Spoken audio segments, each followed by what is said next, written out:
Hi, everyone. How's everyone doing? My dog was interfering with my computer before. So, hi, everyone. If you guys have never done one of these with me before, welcome. Lovely to see you. I like to start out these conversations by checking in with everyone. Let me know how you're doing, how you're feeling, where you are joining me from. I can see all of the comments back here on the platform, so let me know how everyone is doing and where you're checking in with me from. I am here. Goodness, my dog is sitting on my computer today, guys. I'm sure that he will have a bit of a check-in. Hi, Lisa. Lovely to see you again. One of my regulars, Christina. Thank you so much for checking in and letting me know that you are feeling anxious. I definitely have some feelings about that as well. Hi, Lisa from Virginia. Hello. Oh my goodness, what an amazing name, Shalene. Is that how you say your name? You're checking in from New York and you're feeling blah. Great. Awesome. Stacy checking in and saying she's doing well. Trisha, another one of my regulars here. We've got Spain. Aaliyah from Spain. Stacy is from Texas. Awesome. So excited to have all of you guys with me here today. I am checking in from Los Angeles. That is where I am based, and I'm really excited to share some digital space with you all today. Hi, Jason. Lovely to see you as well. So if you guys have never done one of these with me before, I do these every other Monday right here at 1 o'clock. So our next one, I'll look at the calendar so you can put it in your calendar now. The next one will actually be the 27th of December. And so just a few days after Christmas, which is great. And that'll be really good because then we can kind of check in with everyone, see how everyone's holidays were, and kind of prep us for 2022, which is pretty crazy that is, So, okay, we've got a lot of people who are sharing about that they're feeling anxious right now. And this is really wonderful. I'm going to call out those people and then we're going to have a conversation around this. So Lisa, you are feeling anxious because of your chronic illness. If you would like to share more, please feel free. Michelle is sharing that you're feeling anxious and you aren't sure what to do. Again, if there's anyone, if you want to, dive into more, like give me more specifics, you are absolutely welcome to. You also do not have to. I think that's, it's just, I'm really here to hold space for you guys and vice versa and have conversations around what we can do in order to help our mental health. So I'm just really glad to be here with you all. Sharon shares that you're feeling hurt because of family controversy that, especially during this time of year, is very, very difficult. Norma shares that they're feeling anxious and pretty down on yourself today. Awais, one of my regulars, is feeling irritated by the flu. Christina is dealing with an ex-narcissist. And Lisa, thank you so much for sharing that you have fibromyalgia, and that is the chronic illness that you are feeling anxious about. So again, I want to say, first of all, it's incredible that everyone has shown up here today and that you are taking this hour for yourself or 45 minutes, however long this lasts, in order to sit here with me and sit here in community with everyone else. And I think that that's really incredibly important. I'll just say that right off the bat. So first of all, thank you for being here. It's a pleasure to have you guys here. And I think that, so I have a podcast, if you guys aren't aware, and I'm going to go ahead and put that here so you guys can see. You can find my podcast on all podcasting platforms. It's called More Than You See, which is based on the mental health organization that I have, which is also called More Than You See. And in this, the last 3 episodes have actually been about anxiety. So I, do think that anxiety, incredibly, is the most common mental health disorder, illness, etc., whatever you want to classify it as. It is the most common one, and it's also very often um, misdiagnosed in some capacity. And so that's what the first 3 episodes of, or the last 3 episodes of my podcast were specifically about anxiety. And in a couple of weeks ago, I discussed generalized anxiety disorder. Thank you, Lisa. Lisa, that's my dog, everyone, by the way. It's just here. Lisa shares that you have to go. But yeah, Lisa, and for anyone else, these Mighty conversations will be up on the Facebook page for the Mighty. So feel free to listen to pieces of it, go back and listen later. I think that, these talks are incredibly helpful to me, and I think they are incredibly helpful to other people. So I'm just so glad that you checked in with us today, Lisa, and we'll be sure to address anxiety. So I hope that, this helps you in the future.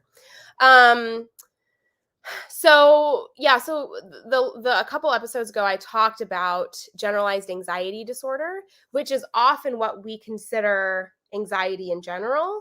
And a lot of times there's other types of anxiety that are kind of lumped together. And it's actually generalized anxiety disorder is actually a separate disorder that is has its own classification. And so I talk about those definitions of what generalized anxiety disorder is. And I think that the thing that I learned about the most, or the thing that was my biggest takeaway when it comes to anxiety, and I would love to know if anyone else feels this way or if this resonates with you all. The thing that I took away the most is the fact that with anxiety, either generalized anxiety disorder, social anxiety, or anxiety with a specific phobia, the thing that is my biggest takeaway is this idea that it becomes a disorder when we are perceiving something as more threatening or more dangerous or more of an issue than it actually would be to someone else. And I think that this is where mental health and your own mental health is so individual, and whatever is affecting you may not affect someone else, and vice versa. And so first of all, I want to say, anyone who is feeling anxiety about anything, your feelings are so valid. And if someone else has a different feeling or has a different perception, or they don't have anxiety around that thing, that's just about what makes us humans. And that is that's just a part of living in this world. And I think that it's so important for us to have self-awareness around what causes our own anxieties and address those anxious behaviors, but also don't put any judgment upon yourself, because whatever your anxieties are, that's just making up who you are. And hopefully you have a supportive family, friend, community system around you that also gives you space, gives you and your anxiety space. And I would hope that both the More Than You See community, as well as, the Mighty community and myself, we're all a part of that in providing support for you. Norma, thank you so much. Norma shares that they listened to all 3 episodes and it was very informative. Thank you, Norma. That really truly means a lot. And again, if you are looking for this podcast, you can find it on all podcasting platforms. The last 3 were about anxiety. The first 3 episodes of this season were about relationships. I shared my going through a divorce and how that affected me and what I learned from that. Then we discussed family during the holidays and how that, plays into mental health and our relationships.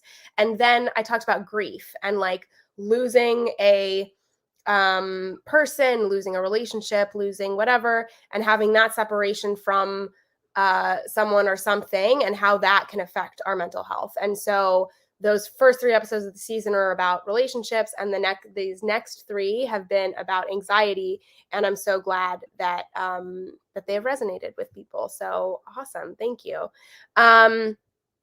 Awais shares, last Thursday I had an anxiety attack because of a maths midterm. You got blank completely the day before. I was teaching it to your fellow classmates. Every time I have a test, you get anxiety from maths. Thank you so much for speaking to that, Awais. That's really fascinating. I mean, this is exactly the kind of thing where, you know, our brains are perceiving something as a threat, even though it actually isn't. And so our brain is putting us into this fight or flight mode, which is preventing us from actually being able to use our cognitive thinking brain. And then that's when you freeze, you know, like the fight, flight, or freeze. Oftentimes I think when it comes to anxiety, freeze is what happens, you know, most of all. And so again, Elias, thank you for speaking to that. I'm curious if you have any sort of rituals or any sort of tools that you've developed in order to work through those feelings. I know personally, when I used to take tests, I mean, math was definitely my most difficult subject as well. And I think the thing for myself that I would really have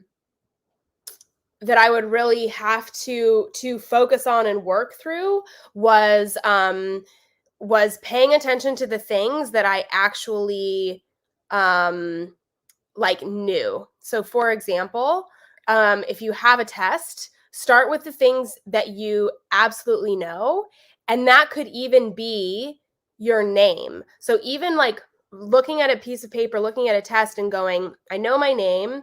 I might know what date is or what day it is. Just start with those things. And I think that that really allows it just like allows your cognitive thinking brain to just like step back into place instead of your emotional brain that is currently taking hold of everything. Allow that to kind of step aside, and your thinking brain to be able to be like, hey, I got this.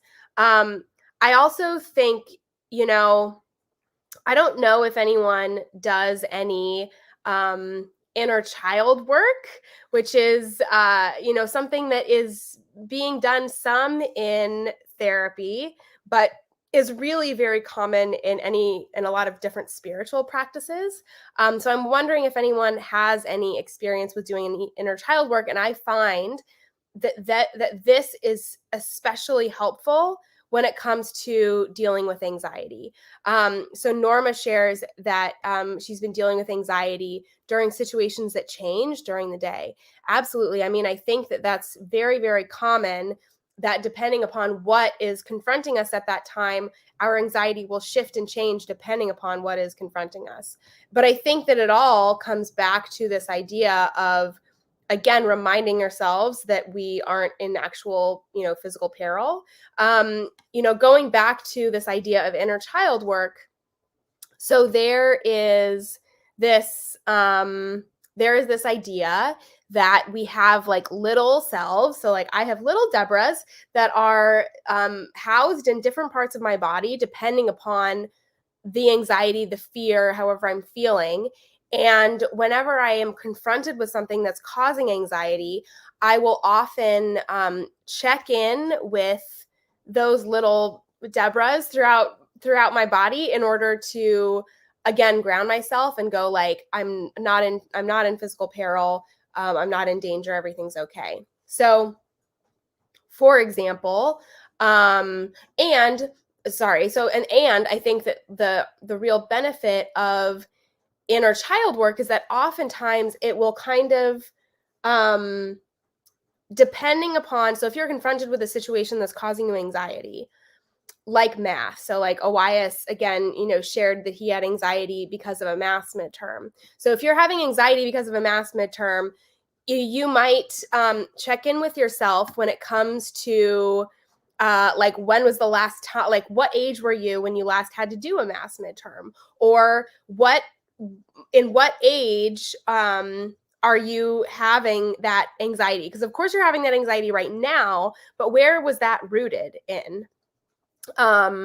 I just had a like spiritual session with someone where I was walking through some inner child work. And the thing that we were talking about was, again, this idea of calling into yourself. And it's really just about talking to yourself when you have anxiety, and talking to yourself and going, what are you actually afraid of? Is it that you're afraid to succeed? Is it that you're afraid to fail? Like, what is actually going on? Kind of stepping aside from the anxious situation that's around you and just reminding yourself, like, okay, what is actually causing this anxiety and this stress? And and and and that kind of reminds yourself that, again, you're not in physical peril, that you're just processing things at that moment, and that's okay. um So Elias shares a little more about his maths midterm anxiety. He shares, I tried to practice a question 10 times before test. I had to prepare myself. You visualize that you got 100 marks. Yeah, that's incredible to be able to focus, to try and do that visualization exercise. And then Elias shares, I failed in math more than 10 times in your life. Past events haunt you. Yeah, so definitely I can see, Elias, how exhausting that would be. And I think that it is just so important to remind yourself that, like, your past is not your present, and that um you aren't currently in physical peril. I think that that's the thing to remind ourselves the most, because, again, going back to what I discussed on my podcast this week, like, whatever we are perceiving when it's coming to anxiety is like more of a reaction than someone else might have. So it's kind of like a overreaction to something. And I don't mean that in a bad way. Like, it's not just because you're having an overreaction to something, that doesn't make you bad. That doesn't make you flawed. It just means that you personally are having an overreaction to something that someone else may not have an overreaction to. So I think that that's, really, really important to think about and to remember. Norma shares, my self-talk has been so negative lately. You're so hard on yourself when you feel these types of emotions. Norma, I'm curious what you thought of my third episode, the one that came out today. I don't know if anyone, okay. Norma, I'm curious if you listened to my episode today, because my episode today tackles exactly this. This idea of having an emotional reaction to something. And my emotional reaction was so strong that it then sent me down a spiral of feeling, of having a lot of negative self-talk because of my reaction, and me thinking, like, oh man, my reaction is way bigger than it should be, than other people may have had. And that then put me into a really bad headspace. So I'm curious, Norma, if you listened to my episode, because the biggest takeaway that I had once I kind of stepped away from that experience on Friday night, and once I kind of processed things, it was just such an important reminder that our feelings make up who we are. Again, our thoughts are not facts. And so, like, just because you are having a strong emotional reaction to something, that does not mean that you are flawed at all. And I completely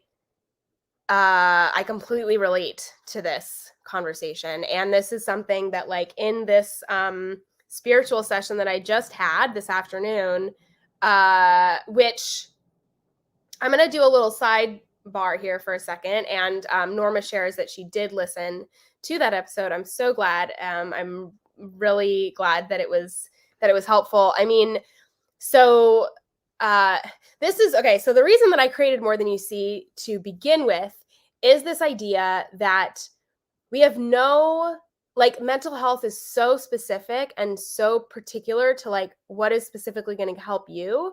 that I think it's so important for us to build our own tools when it comes to how we're going to process things, how we're going to work through things, all of that kind of stuff.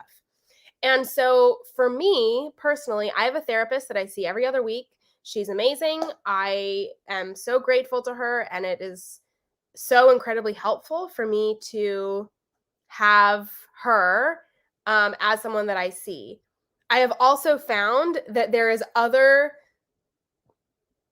ways of getting emotional supportive help that are equally helpful for me. And one of these things is seeing she calls herself a shaman. She's kind of like a she's kind of just like a spiritual person.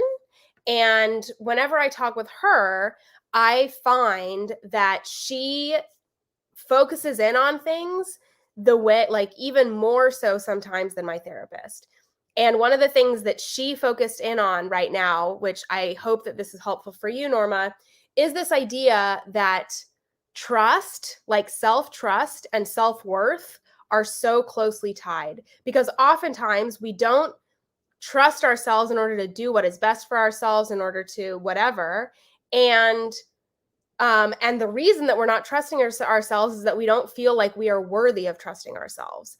And so that was really, really important for me to remind myself of today, in the fact that in order to build my self-worth, I first need to learn how to trust myself and trust that I am going to know what is best for myself, that I am going to know what I need to focus on and listen to, etc. And so I don't know if that makes sense, and I don't know if that's something that potentially resonates with you, Norma. But again, this idea that, trusting ourselves is so closely tied to your self-worth, and you have to have, in order to have one, you also have to have the other, and they're like, work together in little simpatico. Yes, you know what I'm saying. Okay. Norma says that's very helpful. Definitely work on that. Awesome. Thank you for sharing that, Norma. And please, I just put the Instagram handle for More Than You See, and also put this here. I'll also put this in the comments. Please let me know how, everyone is doing when it comes to this kind of work. Like, I think that it's so incredibly important for us to share our experiences when it comes to this stuff. And so if something that I have shared helps you, resonates with you, or whatever, I would love to have you then, check in with me on Instagram and let me know, how that works for you, potentially. Okay, great. So Jason shares, I was meant to have physical therapy today, but when I got to the therapy center, I was turned away and they told they couldn't help me, even though they're the ones who booked your appointment. You had an extreme anxiety attack because nobody would help you. You've had a really bad day. Thank you so much, Jason, for showing up. Jason is one of my incredible regulars. And Jason, that's really, really difficult. And I'm really sorry, because I know how much, when we're in physical pain, when we have physical reactions or physical symptoms to things, that obviously makes our emotional state way harder to process and to work through.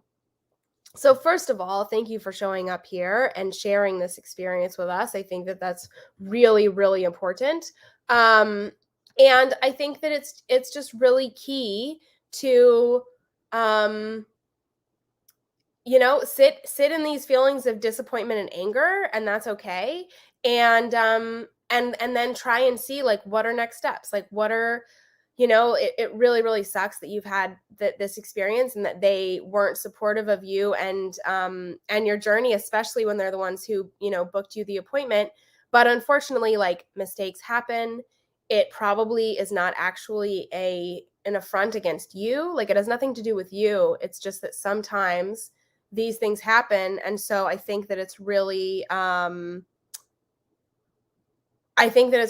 key for, you to be able to, like, move through these feelings of disappointment and knowing that, that there's, there isn't, it's not that there's nothing that you can do in these situations, but continuing to stress about it isn't going to help. So again, going back to this idea of like inner child work, potentially like when you are, when you are trapped in these experiences, when you're having this, you're in pain and you're like in your head about this specific experience, can you kind of like speak inward to yourself and go, what am I concerned about? Like what is causing this anxiety? And really focus on that, like really address that for yourself. And hopefully that will allow you to kind of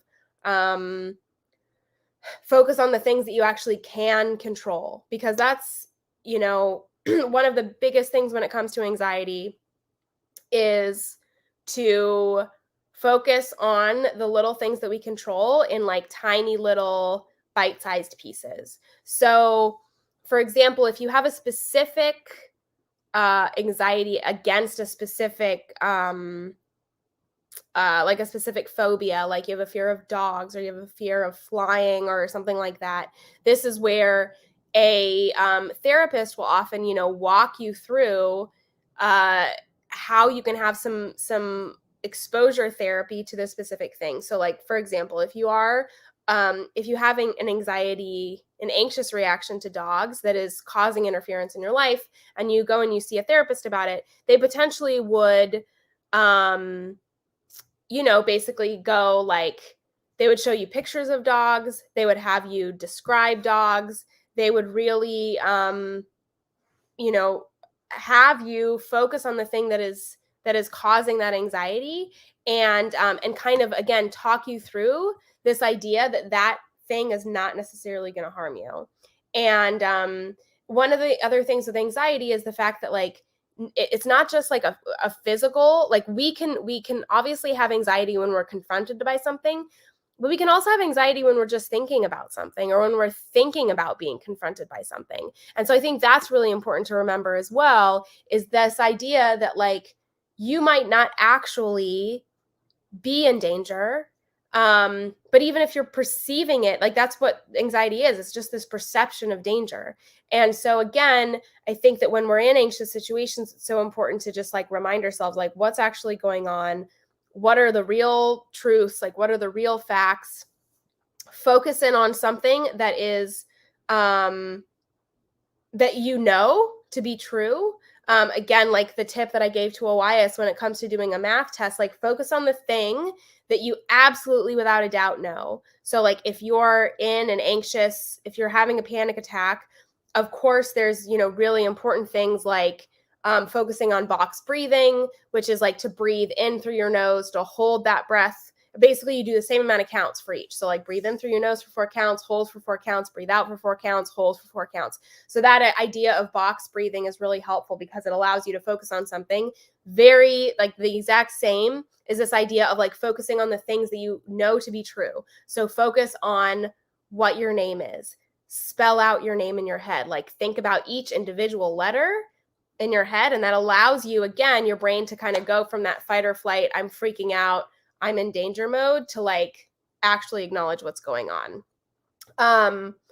This spiritual person that I just had a session with today, another thing that a tip that she actually gave me, because we did a meditation that caused me like I almost passed out. Like it was like such an intense experience. And something that she told me was when you are having an anxiety experience, or having like an overwhelm of emotion, if you cross your hands over your chest here, it allows you to really like ground yourself the same way that you would like go out and put your feet in the dirt and like grounding. It's very similar to grounding. It's like, a comfort. It like is kind of giving yourself a hug, but it allows you to kind of feel your heart beating in the cross of the chest, and also like really acknowledge that you yourself are right here and that you're not going anywhere. So the next time that, you have a panic attack, or that you are having some kind of anxious reaction to something, try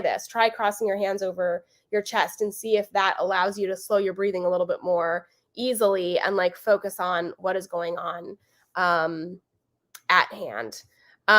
Thank you, Sharon. Sharon shares With your anxiety, I tell myself that nobody's going to die if the worst case scenario happens. I had to tell that to my friend's mother when she was anxious. I found that I needed to hear that too. In the spectrum of things, will it really make a difference in a few weeks, days, etc.?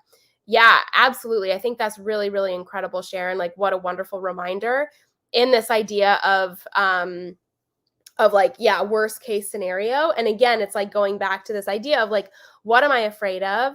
What am I really having a reaction to?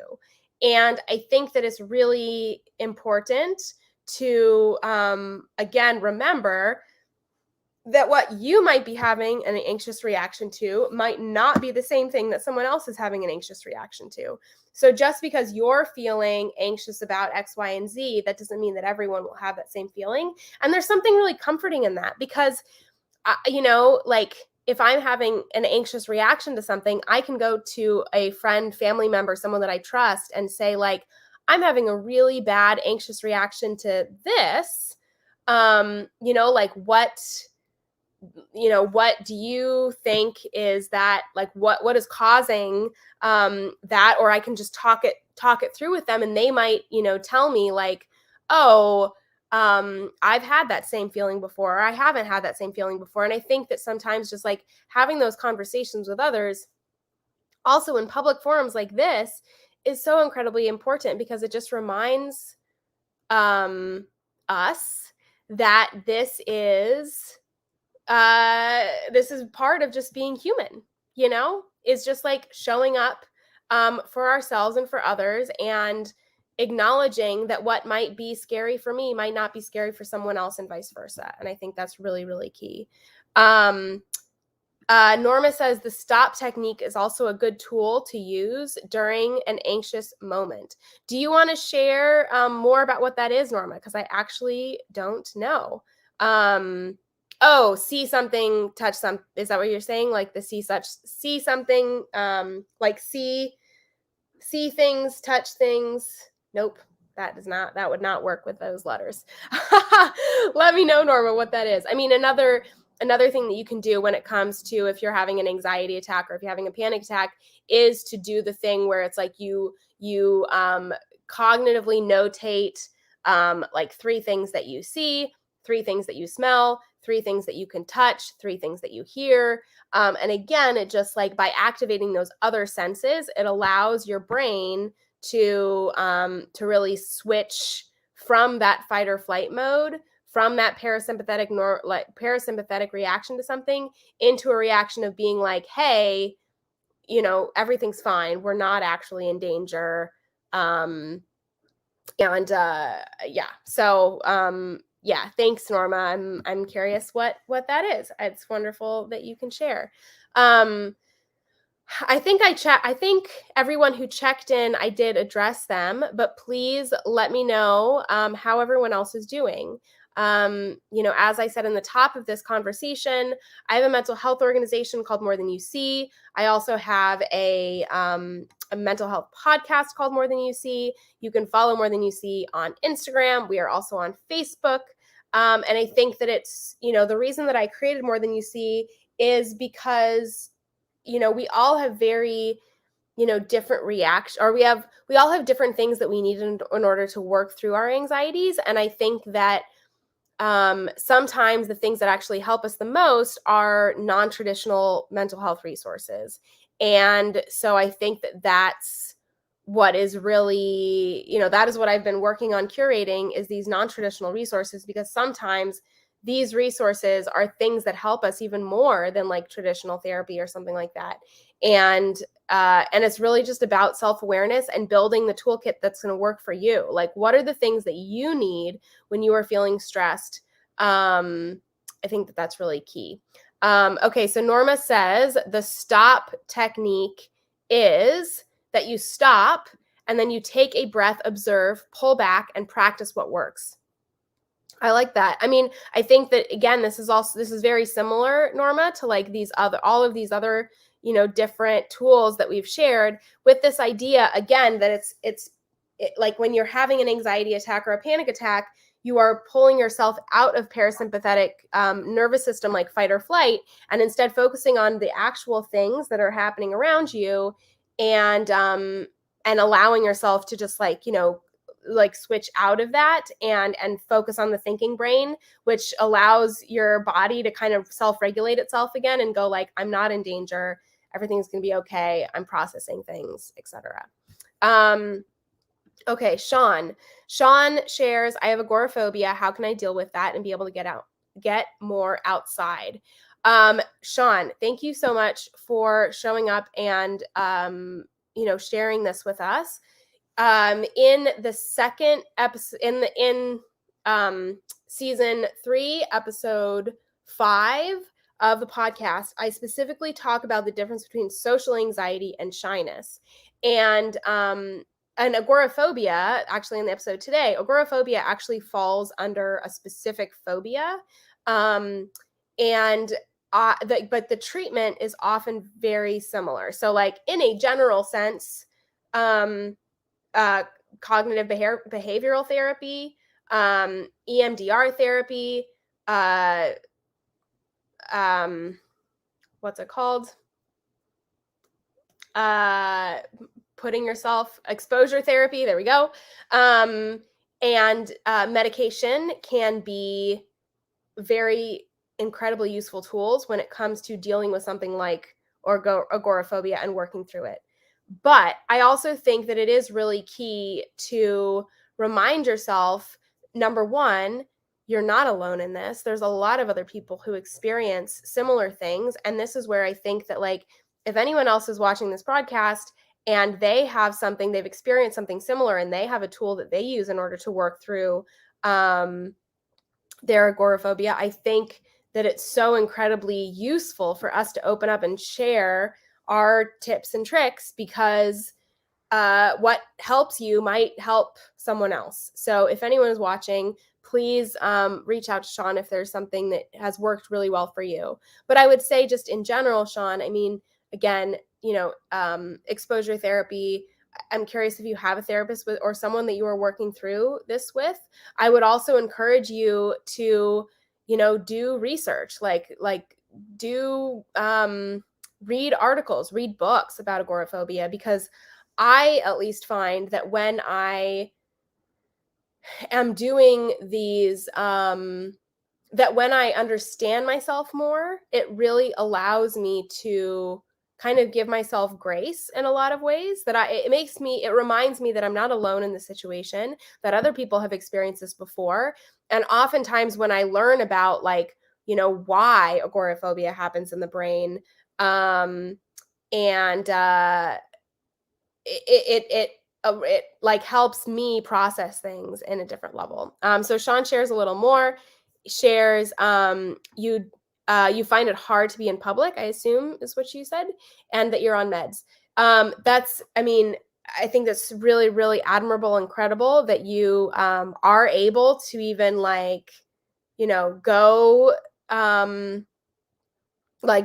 into public, and the fact that you are on medication for it is really, really wonderful. I think that medication is really incredibly important and helpful. In the next podcast episode, I'm actually going to be talking with a couple people who've been on medication, their journeys with their medication, and just checking in with different types of mental health therapies, which I think is really incredible. I think that it's honestly just about knowing that this is a lifelong journey.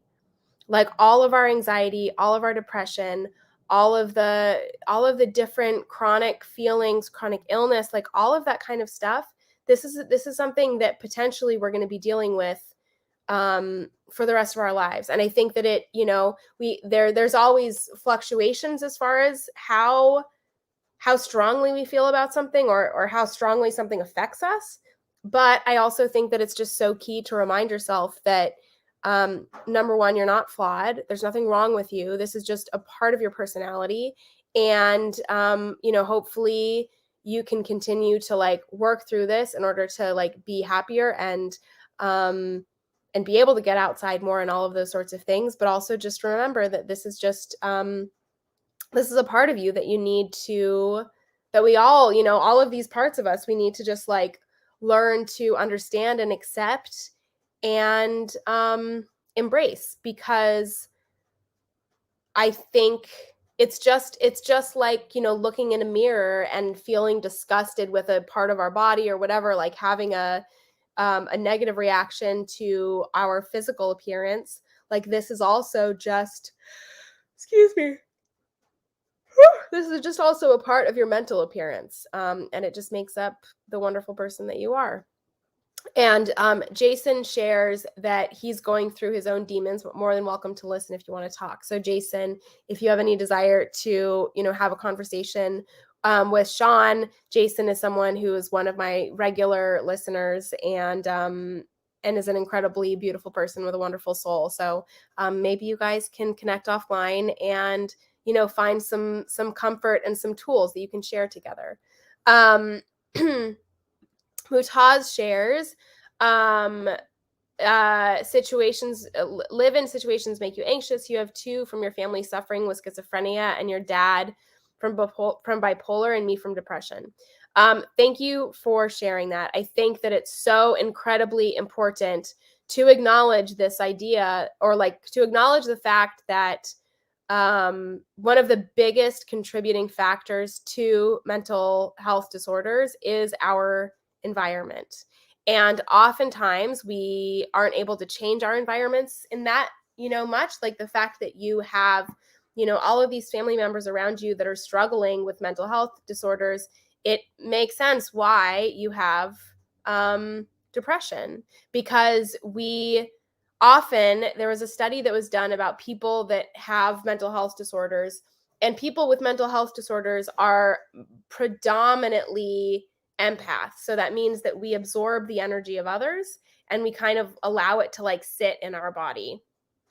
And so I think that it's really important to remind yourself that you feeling depressed is like makes a lot of sense. There's a lot of different reasons for depression. I'm sure that there's a lot that's contributing to it, but one of the things that it probably is contributing is the environment that you are currently living in. And so you don't I'm not saying that you need to like drastically change your environment in like moving out or anything. I'm not saying that. What I'm saying is sometimes we need to then like just change our mental environment.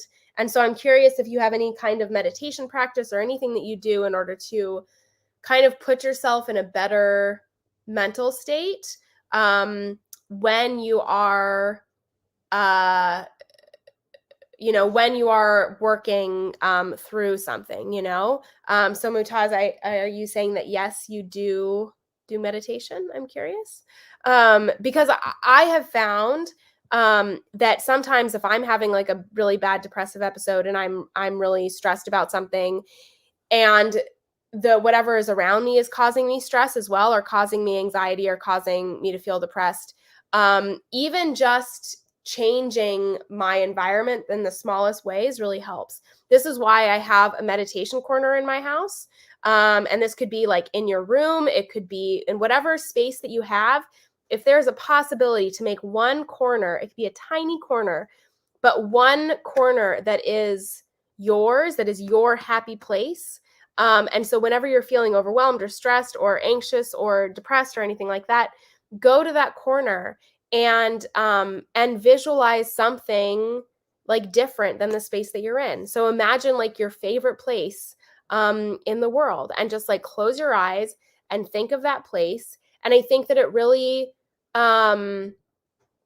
it kind of is so good to, again, just like change your environment, even in the smallest way. Because even if you feel that sense of happiness and peace for 5 minutes, that is still valuable, like that still brings a little less cortisol, a little less stress hormones in your body, and just, really reminds you of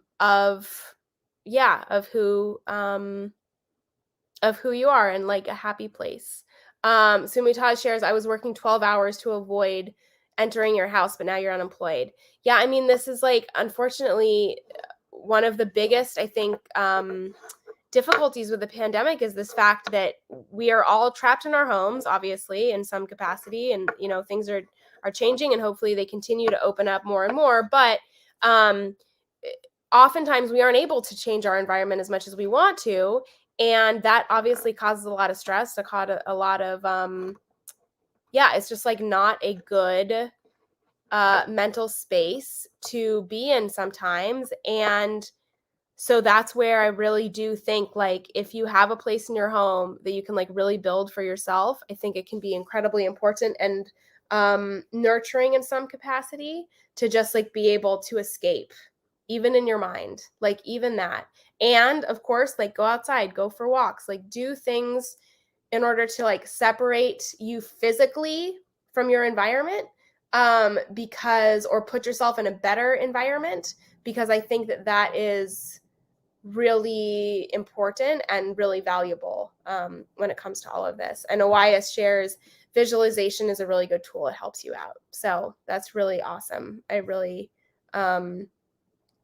appreciate that.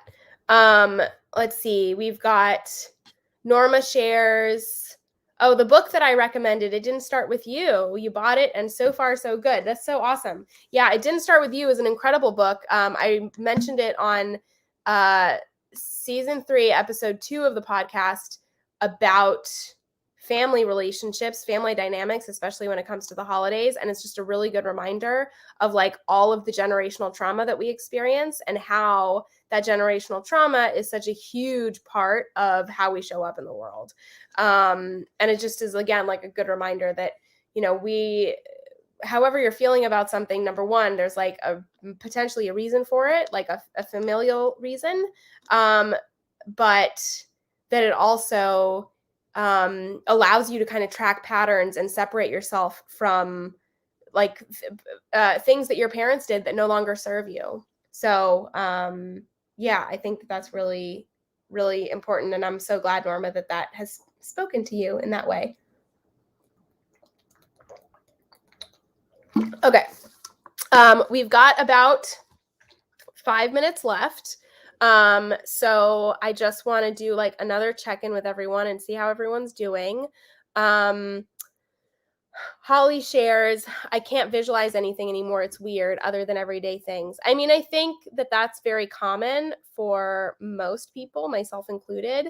I find visualization can be really difficult sometimes because I think that it's silly, or that I'm, I don't know. It just like, it doesn't cognitively make sense to me sometimes. And this is where going back to this idea of trusting yourself, of trusting that, because maybe this is something that just doesn't work for you. And that's also perfectly okay. Like, I think that that's really incredible to like know that sometimes something that I might recommend may not work with you, or something that someone else works really well for them doesn't work for you. So I think that that's perfectly okay. Mutaz, I'm so glad that is hopefully helpful. Please check in with me and let me know how you're doing, and whether or not this is something that really does resonate with you. I think that's so incredibly important. Again, so this is my Instagram, or More Than You See's Instagram. My Instagram is linked to that as well.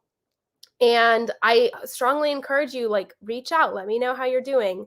I do have some of my regulars who check in with me, and I find it really incredibly valuable to like know what's working, what's not working for everyone. So thank you for everyone who checks in with me, who leaves me comments, all of that stuff. It's really great.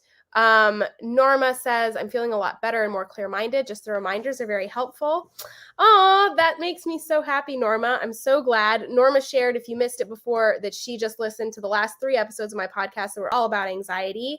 And I strongly recommend for everyone to check out the podcast if that's something that, would be, if you want to hear more of my thoughts, if you want to start your week with me, I post every Monday, and we're currently in season 3. So there's like 28 episodes up there. I do 12 episodes in a season, and you can find the More Than You See podcast on all podcasting platforms. So go ahead and check it out.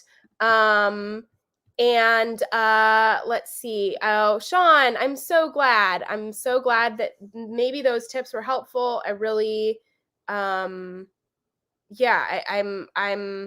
I have a lot of empathy for you, but just please remember that you are not alone in this. And so, there's a lot of people who have these same experiences. Oh, Holly. Okay, so Holly says that you just found me and I seem amazing. Oh, thank you so much, Holly. And Holly, so this thing where you say that you want to visualize is the hardest part. I feel you so hard because this is exactly the issue that I have. And I don't know if you heard earlier on in this conversation, but I talked about how like I went to a spiritual, I had a spiritual session today with someone, and they reminded me how much self-worth is tied to trusting yourself. And so, I mean, when it comes to visualization, I mean, for me, it's hard for me to visualize because I don't feel like it's actually going to lead to anything. Like my thinking brain is like, well, this is ridiculous. I'm not going to, whatever. But she just reminded me of the fact that like I just need to trust myself and trust that like like if this is something that I want, if I want to visualize, even though like I might on some level think it's ridiculous, I just need to trust myself that it's gonna support me in some capacity. And maybe it isn't gonna mean that it's going to like lead to something specific, but it also is just like such an important reminder that like I'm just giving myself 10 minutes a day to imagine a like exciting, beautiful life for myself. And that is a beautiful thing. Like there's no downside to sitting and thinking about the things that you want to achieve in your life, And I think that that's just like, again, tied to self-worth because it's like I'm worth giving myself, I need to talk to myself here. I should like be looking in a mirror. I am worth 10 minutes of visualizing the kind of life that I desire. And so I don't know if that's helpful, but I think that it's like just such a good reminder for myself. Everyone, you're so wonderful. Thank you, Jason. Norma, thank you so much. I'm so glad. And yes, follow me on Instagram. Absolutely. And here I'm worth 1,000 minutes. Thanks, y'all. Everyone is so complimentary today. I love it. Or I so much appreciate it. So again, check out my podcast. Check out my Instagram. Because you guys have never, or some of you, a lot of you guys have never met me before. I'm an actress and a filmmaker based in Los Angeles. And I created More Than You See about 3 years ago. It started with an organization and now it has this podcast because of like a very deep dark depression that I was in for quite a long time. And when I came out of it, or as I was coming out of it, I realized how much I wanted to give back to the community and also how important these non-traditional mental health resources were to my own mental health. So like doing things like going for walks, doing visualization, doing yoga, like all of the things that like they say are important in self-care. I was like, I don't understand why this is helping my mental health necessarily. And so it wasn't until I really started doing those things, started learning, like researching why those things are so incredibly important and so incredibly impactful in some way.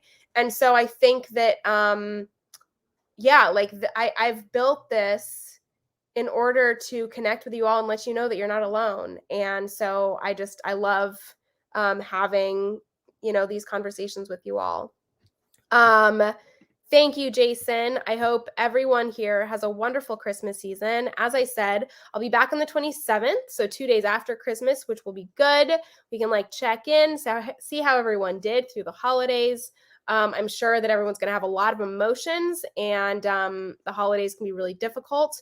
Yes, Merry Christmas, Norma, and everyone else. And I just want to remind everyone to please be kind to yourself and give yourself a lot of like grace, because you're probably going to have a lot of feelings that come up over the next couple weeks with the holidays. The holidays can be very stressful for everyone. So if you are having a reaction to something, it's perfectly okay. And and I'm sure that I'm right there with you. And if you want a kind ear, or someone supportive to like let you know that you're doing great, find me on Instagram, and I'm happy to have a dialogue with you on there. Yes, thank you, Holly. I'm so glad to have met you. Thank you. I'm so glad that everyone is here. And yes, OIS, when we share our problems, it helps us. Absolutely. Thank you, everyone. I will see you on the 27th. Be kind to yourself, and I will talk to you guys again soon.